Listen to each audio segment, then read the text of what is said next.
Hello friends, कैसे हैं आप सभी। Welcome to the channel. So as I promised, मैं लेके आया हूँ इंटीग्रेटेड एमसीक्यूज़ की नई सीरीज़। अब ये इंटीग्रेटेड क्यों मैं बोल रहा हूँ ये आपको थोड़ी देर में क्लियर हो जाएगा। ये होने वाली है इंटीग्रेटेड एमसीक्यू की सीरीज़, जिसमें मैं आपको 250 प्लस क्वेश्चंस कराने वाला हूँ। अब एक्चुअल में जब आप ये पूरी सीरीज़ देखोगे तो आपको ये लगेगा कि 250 क्वेश्चंस होने वाले हैं, बट नहीं। क्वेश्चंस की जो संख्या होगी वो तो 1500 से ज़्यादा होगी। ये सारे क्वेश्चंस मैं अलग अलग मैगज़ीन्स जैसे the Hindu, Indian Express, PIB, Vision, Perfection IAS, इन सारे इंस्टीट्यूट्स की मैगज़ीन का कल्मिनेशन है। और some of the most important questions relating to economy, international relations, mapping, उसके बाद इकोनॉमी का पार्ट पोर्शन, जितने भी करंट अफेयर का सेक्शन है वो सारा मैंने इसमें कवर किया हुआ है। अब ये इंटीग्रेटेड मैंने क्यों बोला, एक सेकंड में आपको 30 सेकंड्स में समझा देता हूँ। इंटीग्रेटेड ऐसे कि हमारा प्रोसेस ये होने वाला है कि हम सबसे पहले क्वेश्चन पढ़ेंगे एंड देन क्वेश्चन के साथ उसका आंसर्स देखेंगे। आंसर्स के बाद में हम इंटीग्रेट करके एंड हम लिंक करेंगे उसको स्टैटिक से, उसको लिंक करेंगे हम करंट से, एंड इसके साथ साथ हम स्टैटिक एंड करंट दोनों को कम्प्लीटली रिवाइज करने वाले हैं। अगर आप ये वीडियो पहली बार देख रहे हो तो प्लीज़ इस वीडियो को मैं रिकमेंड करूँगा आपको कि 10 मिनट ज़रूर देखो, क्योंकि इस वीडियो को बनाने के लिए, इसका कंटेंट लाने के लिए I have prepared a lot. आप इसको 10 मिनट तक ज़रूर देखना। You will know the utility about this series and इससे आपको बेनिफिट हो रहा है या नहीं हो रहा है, उसके बाद आप मुझे कमेंट सेक्शन में बताना एंड अपने सजेशंस भी आप दे सकते हो। Now let's start with the first question. एडल sea recently seen in news is between which country. यहाँ पे हमसे पूछा है कि एडल सी कौन से दो कंट्री के बीच में है। ठीक है, तो यहाँ पे हमारा करेक्ट आंसर है कज़ाकिस्तान एंड उज़्बेकिस्तान। अब कज़ाकिस्तान से हम क्या समझ सकते हैं, चलो ये देख लेते हैं, क्योंकि कज़ाकिस्तान बहुत ज़्यादा भी न्यूज़ में रहा है। क्यों न्यूज़ में रहा है? क्योंकि रिसेंटली एससीओ की समिट कज़ाकिस्तान में हुई है, कज़ाकिस्तान के अस्ताना शहर में हुई है। तो हम देख लेते हैं कज़ाकिस्तान की बॉर्डरिंग नेशंस कौन कौन से हैं। इसके साथ आपका सारा कुछ रिवाइज हो जाएगा। बस ध्यान से देखना इस वीडियो को, सुनना, एंड अगर आप बोलोगे तो ये एनोटेशन वाली पीडीएफ भी मैं आपको प्रोवाइड कर दूंगा। तो बॉर्डर्स कज़ाकिस्तान की कौन सी कंट्रीज़ के साथ लगती हैं? तो कज़ाकिस्तान की बॉर्डर्स हैं रशिया, देन हमारा Uzbekistan, then comes China, then Kyrgyzstan, then Turkmenistan. तो हमारे 5 कंट्रीज़ हो गई जिनकी बॉर्डर्स लगती है कज़ाकिस्तान के साथ। और हम यहाँ से क्या डिराइव कर सकते हैं? एडल सी तो हमने देख लिया कि कज़ाकिस्तान एंड उज़्बेकिस्तान के बॉर्डर पे है। कज़ाकिस्तान के बॉर्डरिंग नेशंस हमने देख लिए। अब हम देखते हैं कैस्पियन सी। कैस्पियन सी कौन कौन से कंट्रीज़ से बॉर्डर शेयर करता है? तो कैस्पियन सी के लिए बेसिक से ट्रिक आप याद रख लो, तारीख। तारीख याद रख लो कैस्पियन सी से। अब तारीख का क्या मतलब है? T is for Turkmenistan, A is for Azerbaijan, R is for Russia, I is for Iran and K is for Kazakhstan. तो हमने देखा कि कज़ाकिस्तान में एडल सी की भी बॉर्डर लगती है एंड कैस्पियन सी की भी बॉर्डर लगती है। अब अज़रबैजान बहुत ज़्यादा न्यूज़ में है। तो न्यूज़ में क्यों है? क्योंकि इसका एक कन्फ्लिक्ट चल रहा है अर्मेनिया के साथ। और वो रीजन कौन सा है जहाँ पे ये कन्फ्लिक्ट चल रहा है?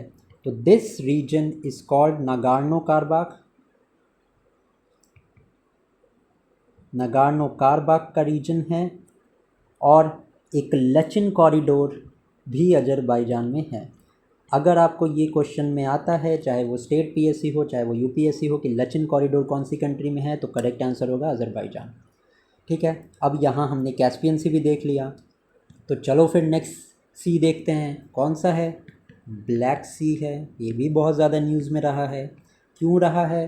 क्योंकि जब यूक्रेन और रशिया का वॉर हुआ था तब टर्की एंड यूनाइटेड नेशंस ने डील की थी या एक पैक्ट किया था विद यूक्रेन एंड रशिया, जिसको ब्लैक ग्रेन इनिशिएटिव बोलते हैं, जिसमें ग्रेन्स का मूवमेंट इंश्योर किया गया था ब्लैक सी के रीजन में। That is why black sea is very important this year. Also black sea से अगर मैं बात करूँ बॉर्डरिंग कंट्रीज़ कौन कौन सी है, तो लेट्स सी देम। इनका भी एक निमोनिक है। निमोनिक क्या है? T and burger. अब आप बोलोगे ये टी एंड बर्गर क्या है, तो अभी बता देता हूँ। टी इज़ फॉर टर्की, ठीक है। उसके बाद बी से है बल्गेरिया, देन यू से यूक्रेन, आर से वी हैव रशिया, जी से हमारा जॉर्जिया, एंड आर से देयर इज़ रोमानिया। तो इस क्वेश्चन में हमने क्या देखा? इस क्वेश्चन में हमने देखा ये एरल सी के बारे में, देन हमने देखा कैस्पियन सी, देन हमने देखा ब्लैक सी।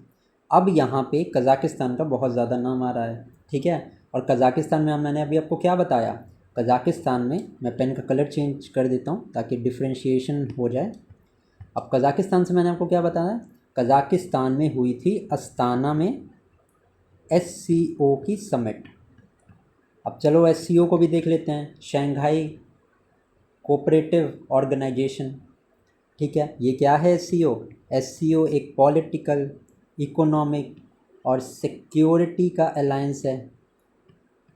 बिल्कुल है, ठीक है। इस्टेब्लिश कब हुआ था? इस्टेब्लिश हुआ था ये ईयर इन द ईयर 2001 में।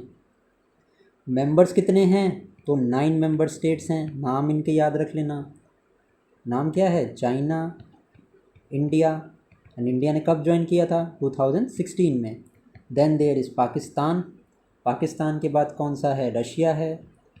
ऑब्वियसली कज़ाकिस्तान तो है ही, साथ में किर्गिस्तान है। Then there is Tajikistan and there is Uzbekistan. अब ये हो गए 8 मेंबर्स जो पहले से थे। 9th मेंबर कौन सा बना है? तो 9th मेंबर बना है हमारा ईरान। ये इम्पॉर्टेंट है, याद रख लेना इसको कि Iran is a member of SCO। अभी इसराइल एंड ईरान के बीच में कन्फ्लिक्ट चल रहा है, that is Y SCO important हो जाता है, ठीक है। तो ये SCO भी आप ध्यान रखना। SCO से एक ऑर्गेनाइजेशन है रैट्स नाम की, ये SCO के अंदर ही आती है। ये एक टेररिज्म से रिलेटेड ऑर्गेनाइजेशन है जो कि टेररिज्म को ख़त्म करने के लिए काम करती है, ठीक है। आई होप कि आपको सारा इन्फॉर्मेशन इस स्लाइड का क्लियरली समझ में आ गया होगा, and I hope it has helped you. Now let's move to the next question. I hope कि आपको ये प्रोसेस अच्छा लग रहा होगा। Let's move to the next question. अब हम देखते हैं द नेक्स्ट क्वेश्चन। सॉरी, यहाँ पे नंबरिंग थोड़ी सी गड़बड़ हो गई है। This is the second question. Now तो क्वेश्चन क्या है हमारा? क्वेश्चन है who is the first Indian space tourist on the Amazon founder Jeff Bezos blue origin space craft, ठीक है। अब यहाँ पे इसका करेक्ट आंसर तो है गोपी थोथाकुडा। ये हमारे फर्स्ट इंडियन हैं जो कि स्पेस टूरिस्ट हैं। ये इम्पॉर्टेंट है क्योंकि जो इंडियंस होते हैं ना इन दी वर्ल्ड, पहले फर्स्ट इंडियंस होते हैं, वो काफ़ी ज़्यादा न्यूज़ में पूछा जाता है। अगर मैं अब फाउंडर्स की, चलो मैं बात करते हैं फाउंडर्स का, देख लेते हैं अलग अलग ऑर्गेनाइजेशंस के फाउंडर्स को। अमेज़न का तो हमने देख लिया कि जेफ बेजोस अमेज़न के फाउंडर हैं। देन अगर मैं गूगल की बात करूं तो गूगल के फाउंडर का नाम लैरी पेज है। Then if I talk about Facebook, you all know Mark Zuckerberg. Then if I talk about Tesla and SpaceX, जो बहुत ज़्यादा इम्पॉर्टेंट है इस ईयर, इनके फाउंडर है इलॉन मस्क, ठीक है। SpaceX ने लॉन्च किया है स्टारलिंक कॉन्स्टिलेशन, जो कि इंटरनेट से रिलेटेड है, and it is use to provide internet connectivity all over the world. Starlink satellite has been launch by SpaceX। इसको नासा मत समझना, ठीक है। अब ब्लू ओरिजिन देख लेते हैं। ब्लू ओरिजिन स्पेसक्राफ्ट ये क्या है? This is a launch by a new shepherd rocket. तो अगर आए, एक सेकेंड, अगर आपको ये एग्ज़ाम में आए कि न्यू शेफर्ड क्या है, तो ये एक रॉकेट है, ये आप ध्यान में रखना, ठीक है। अब हम एक्सप्लोर कर लेते हैं ऑप्शंस को, क्योंकि ऑप्शंस मैंने रैंडम नहीं डाले हैं। ये जितने भी ऑप्शंस मैंने डाले हैं ये भी सारे करंट अफेयर से ही रिलेटेड है, तो यहाँ पे आपका ओवरऑल मैं कंप्लीशन करा दूंगा। ठीक है, अब विनय कुमार कौन है? विनय कुमार रिसेंटली बने हैं इंडियाज़ एम्बेसडर टू रशिया। ठीक है, ये भी फैक्ट आप ध्यान में रखना, इंडियाज़ एम्बेसडर टू रशिया बने हैं विनय कुमार। अगर मैं बात करूं अर्जुन एरिगासी की, तो ये हैं चेस प्लेयर, बहुत फेमस चेस प्लेयर हैं। एंड विश्वनाथन आनंद के बाद ये दूसरे चेस प्लेयर ऐसे हो सकते हैं जिन्होंने 2800 प्लस रैंकिंग को गेन ये करेंगे।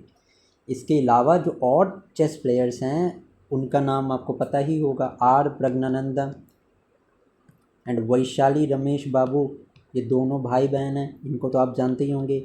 इसके साथ गुकेश विदित गुजराती, ये सारे चेस प्लेयर हैं। अब मैं इनके बारे में इतना डिटेल में क्यों बता रहा हूँ आपको, क्योंकि अभी एक फीडे चेस चैम्पियनशिप होती है। ठीक है, FIDE is a chess championship, तो इस फीडे में मेंस और वुमेंस दोनों की चेस चैम्पियनशिप होती है, दोनों में इंडिया ने गोल्ड मेडल जीता है। ठीक है, that is Y I am telling you in such a vast expense. ठीक है, फीडे से अगर रिलेटेड पूछेगा देन आप ये मार्क करोगे कि वो एक चेस टूर्नामेंट है। ठीक है ना। अब साधना सक्सेना जी कौन है? तो Sadhana Saxena ji is the first women appointed as Director General of Medical Services। ठीक है, तो ये हमने ऑप्शंस को एक्सप्लोर कर लिया। आई होप कि अगर आपने ये नोट डाउन नहीं किया है तो आपने ये नोट डाउन कर लिया होगा। ठीक है, let's proceed to the next question now.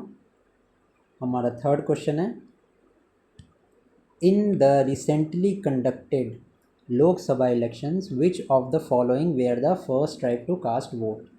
पहली ट्राइब कौन सी है? तो ये थोड़ा सा टाइपो एरर है, इसको इग्नोर कर देना। ए बी सी हमारे डी ऑप्शंस हैं। जो ट्राइब हैं वो ट्राइब, सबसे पहली बात है वो ट्राइब है Shompen. Shompen is the correct answer. अब 18th लोकसभा के रिगार्डिंग हम देख लेते हैं कुछ फैक्ट। 18th लोकसभा के रिगार्डिंग ये इलेक्शंस कब कब हुए थे? अप्रैल 6 टू मई 23, ये वो डेट थी जब ये इलेक्शंस कंडक्ट हुए थे। अगर मैं वोटर टर्नआउट की बात करूं तो वोटर टर्नआउट 67% था। ठीक है, और उसके बाद दो कैंडिडेट्स थे जो कि जेल में हैं बट वो अपनी कॉन्स्टिट्यूंसी से एमपी बने हैं या इलेक्शन जीते हैं। उन दोनों का नाम याद रख लेना क्योंकि इस तरीके के क्वेश्चंस पूछे जा रहे हैं आजकल। ठीक है, एक तो है अमृतपाल सिंह, ये पंजाब से कैंडिडेट हैं, अभी ये डिब्रूगढ़ की जेल में बंद हैं national security act NSA act के अंदर। एंड दूसरे हैं शेख अब्दुल रशीद। ठीक है, ये जम्मू एंड कश्मीर कॉन्स्टिट्यूंसी से ये चुनाव जीते हैं। अगर अब चलो, अब तो हो गई ये शोम्पेन की बात कि शोम्पेन हमारे फर्स्ट ट्राइब्स बने हैं। शोम्पेन एक्चुअली में क्या है? शोम्पेन एक शेड्यूल्ड ट्राइब है, और इंडिया में अगर शेड्यूल ट्राइब्स की मैं बात करूं तो इंडियन गवर्नमेंट ने पर्टिकुलरली वल्नरेबल ट्राइबल ग्रुप, जिसको PVTG भी बोला जाता है, ठीक है, वो 75 ग्रुप्स इन टोटल हैं। 75 PVTGs हैं इंडिया में, और इनको कौन देखता है? तो मिनिस्ट्री ऑफ ट्राइबल अफेयर्स देखती है।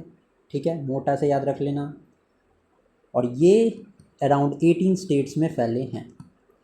ये मैं इसलिए बता रहा हूँ क्योंकि ये क्वेश्चन पर्टिकुलरली 3 साल पहले UPSC के प्री में आया है, तो यहाँ से अब UPSC के लेवल का तो क्वेश्चन नहीं वो पूछेंगे, बट ये ज़रूर पूछ सकते हैं कि PVTJ हमारे कितने हैं। ठीक है, स्टेट बेसिस में ये क्वेश्चन आ सकता है। अब यहाँ तो हमने देख लिया कि भाई 18 स्टेट्स में 75 PVTG हैं। तो अब हम देख लेते हैं शेड्यूल ट्राइब के बारे में, उसको भी यही रिवाइज़ कर लेते हैं। शेड्यूल ट्राइब्स, अलग अलग स्टेट के ट्राइब्स रिवाइज़ कर लेते हैं।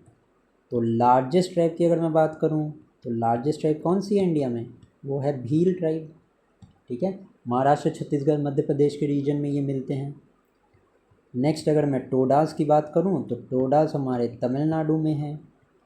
नेक्स्ट अगर मैं अंगामी और सेमा ट्राइब की बात करूं तो ये ट्राइब हमारी नागालैंड में रहती है। ठीक है। जॉर्वे, शॉम्पेन, सेनेंटलीज, ये जो ट्राइब्स है ये अंडमान एंड निकोबार में है। भूटिया ट्राइब ये हमारे सिक्किम के ट्राइब है। और एक ट्राइब होती है हमारी भोटिया। भूटिया और भोटिया दोनों डिफरेंट है। भूटिया हमारे सिक्किम वेस्ट बंगाल के रीजन में है and Bhotia is in Uttarakhand के रीजन में। ठीक है। यूके मतलब यूनाइटेड किंगडम मत समझ लेना। Bhotia tribe is in Uttarakhand. अब संथाल ट्राइब की मैं बात करूं तो Santhal tribe is in the area of Jharkhand and Chota Nagpur. ठीक है ना। अगर मैं बात करूं बैगास की, ये भी एक ट्राइब हैं। तो बैगास कौन से रीजन में है? ये हमारे छत्तीसगढ़ और एमपी के रीजन में है। और बैगास से रिगार्डिंग एक इम्पॉर्टेंट फैक्ट आपको बताऊं, these were the first right to get community right. पहली ट्राइब थी ये जिनको कम्युनिटी राइट्स मिले थे। आई होप कि आपको यहाँ से मैंने करंट अफेयर्स से लेके आपको ज्योग्राफी, करंट अफेयर्स सारा कुछ ही एक्सप्लेन कर दिया। आई होप आपको ये समझ में आ रहा होगा। सो देखो, जैसे मैंने बोला था कि मैं आपको 250 के अराउंड क्वेश्चन कराऊंगा, लेकिन वो मेरे ख्याल से 2-4 हज़ार क्वेश्चंस भी हो सकते हैं अगर पर्टिकुलरली मैं देखूँ तो। ठीक है। Let's move to the next question. ये आ गया हमारा 4th क्वेश्चन। यहाँ से नंबरिंग हमारी बिल्कुल सही है। अब which of the following countries, let me change the pen, which of the following country withdrew from OPEC? OPEC, सबसे पहले OPEC के बारे में देखते हैं हम कि OPEC क्या है भाई। OPEC is Organization of Petroleum Exporting Countries। Found कब हुई थी ये? It was founded in the year 1960। ठीक है। कहाँ पे फाउंड हुई थी? ये फाउंड हुई थी बगदाद में। बगदाद कहाँ है? तो इराक में है। हेडक्वार्टर किधर है ओपेक का? हेडक्वार्टर है वियना में। अब एक इम्पॉर्टेंट फैक्ट, अब ओपेक का हेडक्वार्टर बेशक वियना में है, वियना जो कि ऑस्ट्रिया में है, लेकिन एक कमाल की बात ये है कि डिस्पाइट कि इसका हेडक्वार्टर वियना में है बट ऑस्ट्रिया ओपेक का मेंबर नहीं है। ये भी ध्यान रखना। अगर ऑप्शंस में आए ओपेक कंट्री के कौन कौन से मेंबर्स हैं तो डायरेक्टली एलिमिनेट कर देना ऑस्ट्रिया को, क्योंकि आपको लगेगा कि भैया हेडक्वार्टर तो वियना में है तो ऑस्ट्रिया तो होगा ही मेंबर, बट ऑस्ट्रिया मेंबर नहीं है ओपेक का। ठीक है। अब कितने मेंबर्स हैं? तो 12 मेंबर्स हैं। ठीक है। पहले 13 थे, अब 12 क्यों रह गए? क्योंकि अंगोला ने विद्रोह कर लिया अपने आप को ओपेक से। तो कंट्री जिसने विड्रॉ किया है उसका आंसर तो हमें पता चल गया कि भैया अंगोला है। ठीक है। अब हम बात करते हैं जो ऑप्शंस मैंने रखे हैं ये सारे भी करंट अफेयर से रिलेटेड हैं, तो चलो इनको देख लेते हैं। अब मैं अल्जीरिया की अगर बात करूं, अल्जीरिया भैया न्यूज़ में क्यों है? तो ये न्यूज़ में इसीलिए है क्योंकि जो प्रेसिडेंट मुर्मू थी, द्रौपदी मुर्मू हमारी प्रेसिडेंट, इन्होंने विज़िट किया था मॉरिटानिया, मलावी और अल्जीरिया को। और अल्जीरिया की कैपिटल क्या है? अल्जीरिया की कैपिटल है अल्जायर्स। ठीक है। ये तो हमारा हो गया पहला फैक्ट। अब हम देख लेते हैं नाइजीरिया को। नाइजीरिया में एक टेररिस्ट ग्रुप है जो कि बहुत ज़्यादा अभी न्यूज़ में है, जिसका नाम है बोको हराम। ये नाइजीरिया का एक टेररिस्ट ग्रुप है। ठीक है। और नाइजीरिया में 2 रिवर्स भी हैं जो बहुत फेमस है, एक तो रिवर नाइजर है एंड एक बेनुए रिवर है। इन दोनों को भी आप ध्यान में रखना। ठीक है। तो आई होप कि ये आपको क्लियर हो गया होगा यहाँ से। Now let's move to the next question which is question number 5। अब आ गए हम रामसर साइट्स पे। ठीक है। अब रामसर साइट्स तो भाई बहुत इंपॉर्टेंट है क्योंकि ये न्यूज़ में बहुत ज़्यादा रहते हैं।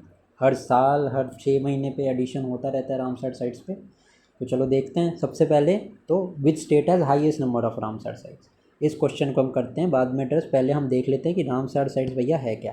ठीक है। इंसेप्शन कब हुआ? अब रामसर साइट क्या है? It is an inter governmental treaty कब बनी थी ये ट्रीटी? तो भैया 1971 में बनी थी। और फोर्स में कब आई? 1975 में ये फोर्स में आ गई। कहाँ बनी थी? तो भैया ये बनी थी रामसार, एक जगह है ईरान में, वहाँ पे, इसीलिए इसका नाम रामसार आ चुका है। ठीक है। अगर मैं वर्ल्ड की बात करूँ तो वर्ल्ड में highest number of Ramsar site कहाँ है? 8 साइट्स लिख रहा हूँ मैं। हाईएस्ट रामसार साइट्स ये है यूनाइटेड किंगडम में। और अगर मैं इंडिया की बात करूँ कि इंडिया में highest number of Ramsar sites कहाँ हैं, तो ये है हमारे तमिलनाडु में। करेक्ट आंसर क्या हो जाएगा रामसार साइट्स का? हमारा हो जाएगा तमिलनाडु। तमिलनाडु में 18 रामसार साइट्स हैं। अब रिसेंटली जो रामसार साइट्स हैं वो बहुत ज़्यादा न्यूज़ में रहती हैं और उनसे क्वेश्चंस पूछा भी जाता है, तो आइए देखते हैं। तमिलनाडु में 2 रामसार साइट्स जो हैं अभी ऐड हुई हैं। पहली तो है नंजरायन बर्ड सेंचुरी, ये हमारे तमिलनाडु में है। ठीक है। सेकंड है कजुवेली, ये भी हमारे तमिलनाडु में है। ठीक है। मध्य प्रदेश में एक रामसर साइट ऐड हुई है अभी रिसेंटली, वो है तवा रिजर्वायर, ये भी आप ध्यान रखेंगे। बिहार में रिसेंटली ऐड हुई है, जो भी बीपीएससी के एग्ज़ाम्स दे रहे हैं उनके लिए बहुत इंपॉर्टेंट है। बिहार में कहाँ ऐड हुई है? तो there is Nagi Nakti wildlife sanctuary, जो कि जमुई डिस्ट्रिक्ट में है बिहार के, ये भी डिक्लेयर हुई है रामसर साइट। महाराष्ट्र में एक साइट है जिसका नाम है लोनार लेक, जो कि एक मीटियोर की इम्पैक्ट के बाद बनी है, ये भी एक रामसर साइट है। बिहार में एक कबरताल लेक है, ये भी एक रामसर साइट है और ये भागलपुर डिस्ट्रिक्ट में है, ये भी आपके लिए इम्पोर्टेंट है, ये भी आप ध्यान में रखना। ठीक है। तो इतना हो गया, चलो कुछ और देख लेते हैं जो बहुत ज़्यादा न्यूज़ में रही हैं। इसको हम मार्क कर देते हैं यहाँ पे, प्लेसेस इन न्यूज़, इन्वायरमेंट से रिलेटेड। अब इसका या तो स्क्रीनशॉट ले लेना और अगर याद है तो इसको रिवाइज़ कर लेना। तो पहली चलो देखते हैं। आई होप कि आपको थोड़ा सा ना इंटरेस्ट आ रहा होगा इसमें और समझ में भी आ रहा होगा। लोकटक लेक कहाँ है? तो this is in Manipur. Keibul Lamjao park, ये भी मणिपुर में है and this is also known for Sangai deer. तो यहाँ से हमने 3 चीज़ें रिलेट करके पढ़ी कि लोकटक लेक हमारी मणिपुर में है, मणिपुर में केबुल लामजाओ पार्क है और केबुल लामजाओ पार्क में हमें मिलता है सांगाई डियर। ठीक है। नेक्स्ट देखते हैं, नेक्स्ट और कौन सी प्लेसेस हम बता सकते हैं जो कि न्यूज़ में है। एक है हरीके वेटलैंड। ये है पंजाब में, ये भी न्यूज़ में रहा है। और कई सारे, देखो ये मैं रैंडमली नहीं बता रहा हूँ आपको, ये CDS के क्वेश्चंस में, ये CAPF के क्वेश्चंस में, अलग अलग वनडे एग्ज़ाम्स में ये क्वेश्चंस आए हैं सारे, मैं वहाँ से निकाल के ला रहा हूँ, इसीलिए मेरे को टाइम लगा इसको बनाने में। ठीक है। तो इसको अवॉइड मत करना, अगर ये समझ रहे हो मैं रैंडमली बता रहा हूँ, रैंडम नहीं है ये। Next is Keoladeo national park, ये हमारे राजस्थान में है। नेक्स्ट इज़ कोलेरू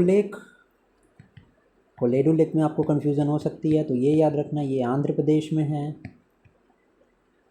नेक्स्ट अगर मैं बात करूँ तो नाल सरोवर बर्ड सेंचुरी, ये हमारे गुजरात में है। ठीक है। कर्नाटक की अगर मैं बात करूँ, यहाँ पे देखो मैंने ऑप्शन डाला है कर्नाटक, इसको भी देख लेते हैं फिर।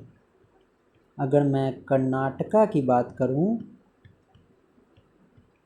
तो कर्नाटका में मगधी लेक है। Then next is Aghanashini sanctuary estuary. Third is Ankasamudra bird conservation.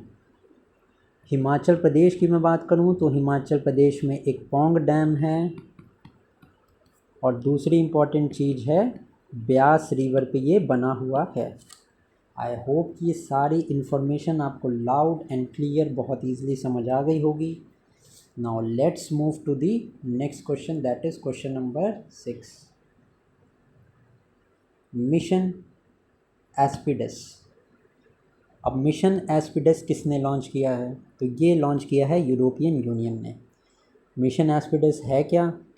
सबसे पहले it is launch by European union. This is a military operation. इसको ये मत समझ लेना कि स्पेस टेक्नोलॉजी से रिलेटेड है। This is a military operation. किसके अगेंस्ट है? तो इट इज़ अगेंस्ट हूथीज़। अब हूथीज़ क्या है, ये बहुत ज़्यादा न्यूज़ में है एंड मैं आपको अश्योर करता हूँ कि इस साल जो भी पेपर होगा आने वाले 6 मंथ्स में ये क्वेश्चन आने वाला है। इसमें से एक क्वेश्चन जो अभी मैं एक्सप्लेनेशन दे रहा हूँ आपको, एक क्वेश्चन इसमें से आने वाला है। 110% मेरी गारंटी ले लो। नहीं आया तो मैं यहाँ पे बैठा हूँ। हूथीज़ न्यूज़ में रहे हैं, ये हमें पता है। हूथीज़ कौन से एरिया से रिलेटेड है? ये यमन से रिलेटेड है। तो जो मिशन एस्पिडस था ये यूरोपियन यूनियन ने कंडक्ट किया है। It is military operation against Houthis. किसके लिए? तो मैरीटाइम सिक्योरिटी के लिए। अब मैंने बताया कि ये हूथीज़ ऑपरेट करते हैं यमन में, ठीक है। और ये जो ऑपरेशन हुआ है ये ज़्यादातर एक्टिव रहते हैं रेड सी के एरिया में। तो चलो अब देख लेते हैं रेड सी के बॉर्डरिंग नेशंस कौन से हैं, क्योंकि यहाँ से तो क्वेश्चन आएगा ही आएगा। अब रेड सी की मैं बॉर्डर्स की बात करूँ तो सबसे पहले भैया इसकी बॉर्डर लगती है इजिप्ट के साथ, फिर लगती है सऊदी अरेबिया के साथ, फिर यमन तो है ही है जहाँ पे हूथीज़ रहते हैं, देन देयर इज़ सूडान, फिर है एरित्रिया, देन लास्ट में है जिबूती, ठीक है। अब इजिप्ट से रिलेटेड एक और बहुत ज़्यादा इंपॉर्टेंट चीज़ न्यूज़ में है कि इजिप्ट की बॉर्डर लगती है इज़राइल के साथ एंड जहाँ पे ये बॉर्डर लगती है वो जगह का नाम है राफा क्रॉसिंग। ये भी न्यूज़ में है, ये भी आ सकता है कि भैया राफा क्रॉसिंग कहाँ है। तो रेड सी के बॉर्डरिंग कंट्रीज़ हमने देख ली, इजिप्ट है, सऊदी है, यमन है, सूडान है, एरिट्रिया है एंड जिबूती है, ठीक है। और अगर मैं आपको फैक्ट बताऊं कि रेड सी भैया जुड़ा कैसे हुआ है, तो रेड सी जो है वो इंडियन ओशियन से जुड़ा हुआ है। इंडियन ओशियन से कैसे जुड़ा हुआ है? तो एक स्ट्रेट है जिसका नाम बैब अल मंडेब है। स्ट्रेट से जो है वो रेड सी जुड़ा हुआ है इंडियन ओशन से। ये भी क्लियर हो गया होगा आपको। चलो अब नेक्स्ट पॉइंट देखते हैं। नेक्स्ट पॉइंट क्या हो सकता है? अब देख सकते हैं कि हमने पता कर लिया कि मिशन एस्पिडस जो है वो यूरोपियन यूनियन से रिलेटेड है। अब हम यहाँ पे देख लेंगे joint military operations. Joint military operations, यहाँ से एक क्वेश्चन बनता ही बनता है, तो इसको आप ज़रूर, अगर नहीं याद है तो रिवाइज़ कर लेना, याद है तो वेल एंड गुड। अब सबसे पहले हम कंट्री वाइज उठाते हैं। सबसे पहले देखते हैं इंडिया एंड यूएसए के बीच में कौन कौन से मिलिट्री ऑपरेशंस होते हैं। तो पहला तो है भैया हमारा वज्र प्रहार, दूसरा है हमारा Yudh Abhyas, third is our Cope India. अब ये कोप इंडिया का आपको नहीं पता होगा, दैट इज़ वाई मैंने यहाँ पे बता दिया, ठीक है। नेक्स्ट पेन चेंज करके हम देखते हैं हमारे नए कंट्री को, ठीक है, जो कि होने वाला है इंडिया एंड ऑस्ट्रेलिया। ये तो इजी है, नाम से बता दोगे आप। ऑजी इंडेक्स, दूसरी एक्सरसाइज का नाम है ऑस्ट्रा हिंद, ठीक है जी। अब चलो नेक्स्ट कंट्री देख लेते हैं पेन चेंज करके। नेक्स्ट कंट्री कौन सी है हमारी? नेक्स्ट कंट्री है इंडिया और फ्रांस। तो एक्सरसाइज वरुण है, देन इज़ एक्सरसाइज शक्ति। ये इंडिया और फ्रांस के बीच में होती है। नई अगर मैं बात करूं नई कंट्री की, तो जापान देख लेते हैं। जापान के साथ जो एक्सरसाइज होती है उसका नाम है जीमैक्स। पहली तो जीमैक्स है, सेकेंड एक्सरसाइज है therm guardian,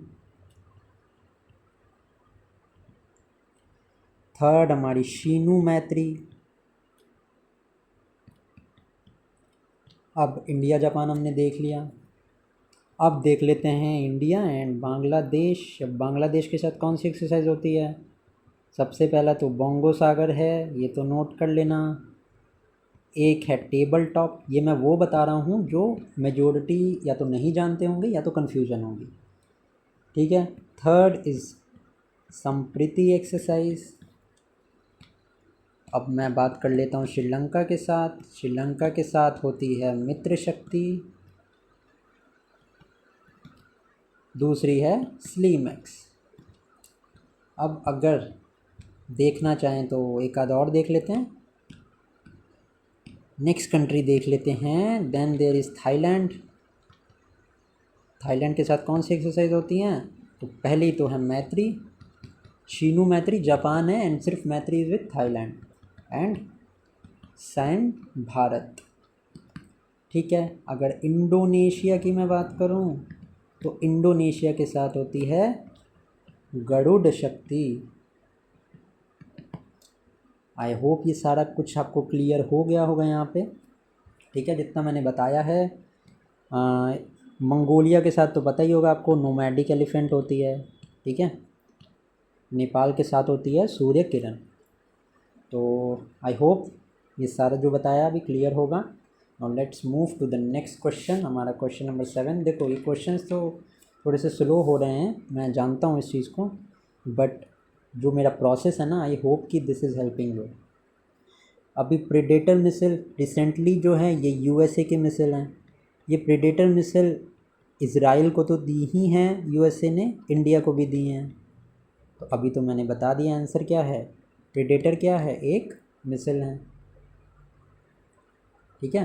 sorry, predator missile नहीं है, this is a drone. Sorry slip of tongue हो गया। तो प्रेडेटर एक ड्रोन है। अगर मैं इंडिया की प्रलय की बात करूं तो प्रलय एक मिसाइल है। प्रेडेटर हमने देख लिया कि एक ड्रोन है। इज़राइल बहुत ज़्यादा न्यूज़ में है अभी। क्यों न्यूज़ में है? कि इज़राइल सबसे पहले जो हमास के साथ वॉर हो रहा है इज़राइल का, ये एक बहुत ज़्यादा न्यूज़ में है। हमास ने जो वॉर डिक्लेयर किया इज़राइल पे, उसको उसने नाम दिया था operation Al Aqsa Mosque. Is that clear? And then जब इज़राइल ने हमास के अगेंस्ट जो ऑपरेशन लॉन्च किया उसको बोला गया आयरन स्वॉर्ड, ठीक है। इज़राइल एक और चीज़ के लिए न्यूज़ में है, that is IMEC, India middle east corridor, जहाँ पे रेल,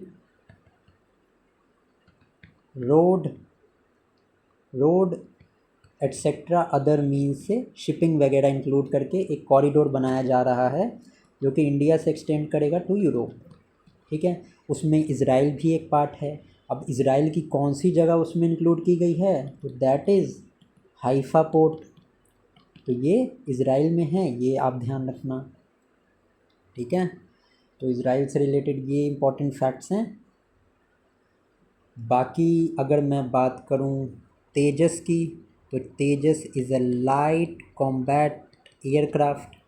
अगर मैं बात करूं S-200, S-300, ये क्या है? ये है भैया डिफेंस सिस्टम। कौन सी कंट्री का है? तो ये रशिया का है। अब रशिया ने डिफेंस सिस्टम बनाया है S-200 एंड S-300, तो USA ने भी बनाया होगा। तो USA के डिफेंस सिस्टम का क्या नाम है? तो उसके डिफेंस सिस्टम का नाम है थाड। अब इज़राइल के डिफेंस सिस्टम की चर्चा पूरे दुनिया में है क्योंकि ये 90% एक्यूरेट है और ये 90% तक जो है वो एलिमिनेट कर देता है। इसका जो डिफेंस सिस्टम है इज़राइल का, it is known as C Dome और Iron Dome. I hope this is clear now, ठीक है। Now let's move to the next question. और एक चीज़ आपको अगर मैं बताना चाहूँ तो USA ने इंडिया को कुछ एयरक्राफ्ट्स दिए हैं जिसमें C-200 ग्लोब मास्टर हैं। उसके बाद चिनूक हेलीकॉप्टर हैं, ये भी इंडिया को जो मिले हैं USA से मिले हैं। अगर मैं राफेल की बात करूं तो फ्रांस ने दिया है इंडिया को। और अगर मैं सुखोई की बात करूं तो वो रशियन टेक्नोलॉजी से रिलेटेड है। ठीक है, और let's move to the next question. मैंने कुछ एक्स्ट्रा इन्फॉर्मेशन भी बता दी आपको। अब रोडामाइन बी क्या है? ठीक है, क्या ये एक एंटीबायोटिक प्रिजर्वेटिव है, क्या एक एडिटिव है इन फूड, या एक केमिकल है जो कि सोप इंडस्ट्री में यूज़ होता है, या फिर ये एक आर्टिफिशियल कलर है? अब रोडामाइन बी जो है, this is a type of artificial colour. अगर मैं और डिफरेंट आर्टिफिशियल कलर्स की बात करूं, रोडामाइन बी, एक तो हो गया हमारा रोडामाइन बी। देखो ये मैंने द हिंदू के न्यूज़पेपर से न्यूज़ निकाली है। ये जो टर्म्स होते हैं ना, डिफरेंट टर्म्स इन न्यूज़, ये पूछ दिए जाते हैं। इसके अलावा अगर आर्टिफिशियल कलर की मैं बात करूं तो कार्मोजीन, ये भी एक आर्टिफिशियल कलर है, और टाटाजिन, ये भी एक आर्टिफिशियल कलर है। फूड प्रिजर्वेटिव्स की मैं बात करूं तो ये फूड प्रिजर्वेटिव्स की बात करूं, अगर मैं फूड वाले प्रिजर्वेटिव्स की बात करूं तो उसमें सोडियम बेंजोनेट, ये आपको पता होगा। एक है पोटेशियम सॉर्बेट, ये भी एक फूड प्रिजर्वेटिव की तरह यूज़ किया जाता है। देन बेंजोइक एसिड, ये भी एक फूड प्रिजर्वेटिव की तरह यूज़ किया जाता है। अब कौन से केमिकल सोप इंडस्ट्री में यूज़ किए जाते हैं? तो सबसे पहला तो ये इजी वन है, सोडियम हाइड्रोक्साइड, ये यूज़ किया जाता है as a chemical. Then caustic soda भी यूज़ किया जाता है सोप इंडस्ट्री में। देन पोटेशियम हाइड्रोक्साइड, ये भी यूज़ किया जाता है। तो ये सारे टर्म्स भी आप याद रखना। अगर मैं बात करूँ सर्वावैक की, ये भी एक टर्म देख लो। तो सर्वाइकल कैंसर के लिए ये एक वैक्सीन बनाई गई है जो कि अभी लॉन्च हुई है कुछ टाइम पहले। ठीक है, लॉन्च किया है सीरम इंस्टीट्यूट ने। तो सर्वावैक भी याद रखना। नेक्स्ट क्वेश्चन देखते हैं। How many member countries does NATO have? NATO की कितनी मेंबर कंट्रीज़ हैं? तो चलो भाई, नेटो सबसे पहले बना कब था? नेटो हमारा बना था इन द ईयर 1949। ठीक है, अब जिस ट्रीटी से ये बना था उसको वॉशिंगटन ट्रीटी भी बोलते हैं। वॉशिंगटन ट्रीटी से हमारा नेटो बना था। ठीक है, अगर फुल फॉर्म की मैं बात करूँ नेटो की, this is north Atlantic treaty. अब नेटो बहुत ज़्यादा न्यूज़ में है। रशिया क्योंकि नहीं चाहता कि यूक्रेन जो है वो नेटो का मेंबर बने। ठीक है, तो अभी 2 नए मेंबर बने हैं पिछले 1 साल में। सबसे पहले तो 31st मेंबर की मैं बात करूं तो 31st मेंबर बना है 31st मेंबर बना है हमारा फिनलैंड। और रिसेंटली अभी 32nd मेंबर बना है जो कि है स्वीडन। ये तो हो गई नेटो की बात। अब ये सारे वेस्टर्न कंट्रीज़ ने नेटो को मिल के बनाया अगेंस्ट रशिया। तो रशिया ने भी तो कोई ऑर्गेनाइजेशन बनाई होगी नेटो को टैकल करने के लिए। तो अगेंस्ट नेटो जो रशिया ने बनाया उस ऑर्गेनाइजेशन का नाम है वॉर्सो। वॉर्सो पैक्ट बोलते हैं उसको। जिसमें कि कौन कौन थे? जिसमें कि सोवियत यूनियन थे, प्लस बहुत सारे सेवरल ईस्टर्न यूरोपियन कंट्रीज़ थी। ठीक है, तो ये रशिया ने बनाया वॉर्सो पैक्ट या वॉर्सो एग्रीमेंट आप इसको बोल सकते हो, टू टैकल नेटो। तो अभी how many member countries does NATO have? तो इसका करेक्ट आंसर हो जाएगा 32। लास्ट वाले का बताया था कि नहीं आंसर मैंने? हाँ, रोडामाइन का हो जाएगा आर्टिफिशियल कलर। ठीक है, अगर मैं बात करूँ इंडिया कौन से ग्रुप में है, तो इंडिया जो पॉलिसी करता है वो नाम की पॉलिसी फॉलो करता है, which is non aligned movement. ठीक है, नॉन अलाइंड मूवमेंट को इंडिया फॉलो करता है। तो ठीक है, इस वीडियो को मैं अराउंड 40 मिनट्स का ही रखता हूँ, देखता हूँ आप लोगों का रिस्पांस कैसा होता है। ज़्यादा लंबी वीडियो को करने की कोई मतलब नहीं है। हालांकि मैंने क्वेश्चंस आगे भी रखे हैं, सारे क्वेश्चंस ही हैं, बट एक्सप्लेनेशंस के साथ कर रहे हैं। तो देखते हैं आप लोगों को क्या ये एक्सप्लेनेशन पसंद आ रही है इतनी जो मैं दे रहा हूँ। अगर नहीं, तो अगर आप चाहते हो कि सिर्फ मैं क्वेश्चंस एंड आंसर्स करवाऊँ, सिर्फ ऐसा क्वेश्चन बोला और आंसर टिक मार के आगे निकल लिए, तो मैं बहुत जल्द वो 250 क्वेश्चंस आपको करा दूंगा। लेकिन उसमें फिर ध्यान रखना वो 250 क्वेश्चंस ही हो पाएंगे, ठीक है। I have to give you certain some explanation. अभी नेटो है, अभी नेटो न्यूज़ में है, इससे तो ये भी क्वेश्चन बन सकता है कि ये जो ट्रीटी थी कौन सी थी, तो वाशिंगटन थी। फॉर्म कब हुआ था? 1949। 31 मेंबर फिनलैंड, 32 स्वीडन। 5 क्वेश्चन तो यही हो गए, 5 क्वेश्चन तो यही हो गए यहाँ पे। तो समझ रहे हो, इस तरीके से मैं इसको कल्मिनेट करके बढ़ा रहा हूँ। तो आप मुझे कमेंट सेक्शन में ज़रूर बताना कि आपको ये वीडियो कैसी लगी। लाइक कर देना वीडियो को अगर अच्छी लगी, और if you have any suggestions regarding the video, do comment section में डू कमेंट, ताकि मुझे पता चले कि what all I have to improve. ठीक है, till then keep studying and thank you.